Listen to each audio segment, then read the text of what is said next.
Donald Trump likes to claim he built this economy, but America created 1.5 million more jobs in the last 3 years of the Obama-Biden administration than in the first 3 years of the Trump-Pence administration. How you figure that? And that was before he could blame the pandemic. Now, he did inherit the longest streak of job growth in American history, but just like everything else he inherited, he messed it up. This was just reported in the last 48 hours. We know that he continues to do business with China because he's got a secret Chinese bank account. How is that possible? How is that possible? A secret Chinese bank account. Listen, can you imagine if I had had a secret Chinese bank account when I was running for re-election? You think Fox News might have been a little concerned about that? They would have called me Beijing Barry. It is not a great idea to have a president who owes a bunch of money to people overseas. That's not a good idea. I mean, of the taxes Donald Trump pays, he may be sending more to foreign governments than he pays in the United States. Wow. So it's hard to overstate how great of a speaker Obama is. I have a million problems with the way that he operated as a leader when it came to compromise, which was constantly his first instinct, even when he was giving 95% to Republicans and only got 5% back, and the Overton window kept getting shifted further and further right because McConnell wouldn't budge.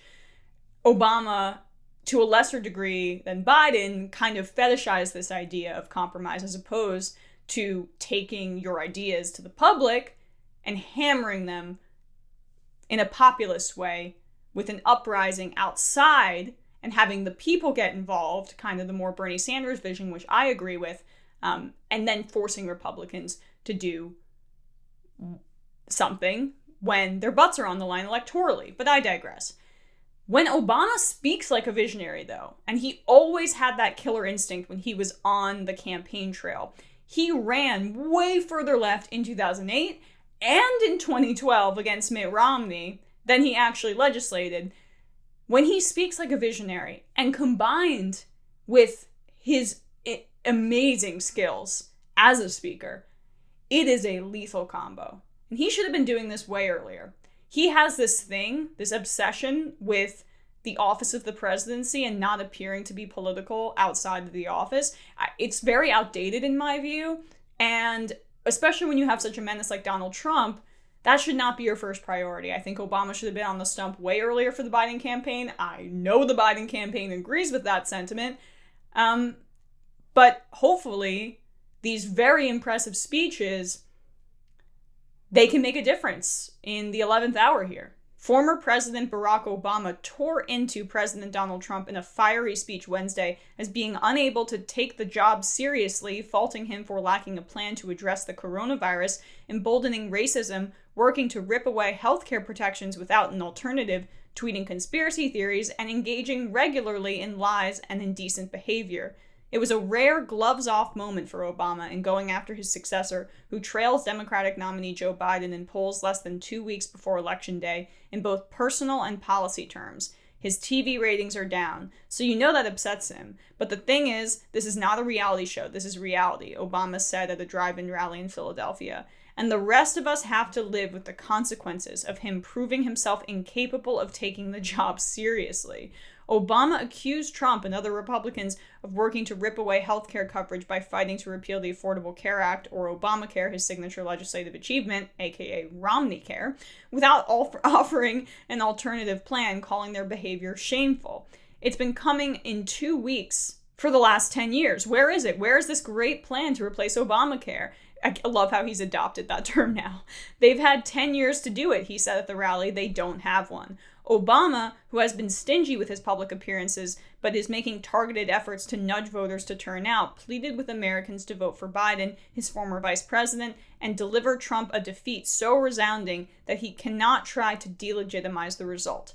the Biden campaign sees Obama as being uniquely capable of reaching voters who are less enthusiastic about Biden, including Black men, Latinos, and young Americans. Obama urged them not to allow a repeat of 2016 when low Democratic turnout contributed to Hillary Clinton's narrow defeat. You know what could have increased turnout among those groups? Specifically Latinos and young Americans, because this is where Bernie polls incredibly well. Maybe if Obama didn't maneuver behind the scenes after Bernie Sanders won Nevada and got everybody to drop out, actually this was more after South Carolina, and coalesce behind Joe Biden, Buttigieg, Klobuchar, the like. Beto O'Rourke was already out of the race, but he spoke with Beto and endorsed Biden too.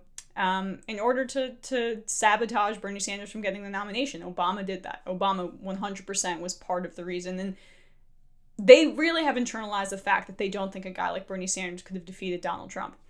Well, Biden can't communicate these issues. So that's why Obama is out there. The way he talked about healthcare in this speech, Biden hasn't come close to communicating that effectively enough. I mean, there's no actually substantive discussion about the differences between Trump and Biden on healthcare, partly because Biden just wants to increase the effectiveness of the Affordable Care Act and expand it. Yay! I mean, I'm not expecting Biden to embrace single-payer healthcare, but that, of course, could make a difference. But there are even little things. Biden has a free college for families making under, I forgot the exact number, but it might be $125,000 off the top of my head, right?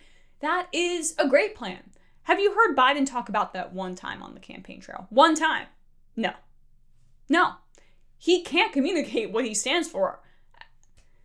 I think it's because he doesn't fully stand for much except for this amorphous center of compromise and stability and this old school notion of leadership, which could be enough for him to win. But seeing Obama up there, who always, despite all his faults, was such a great communicator, it just did remind me that, wow, Biden has not explained anything about his vision for the country at all.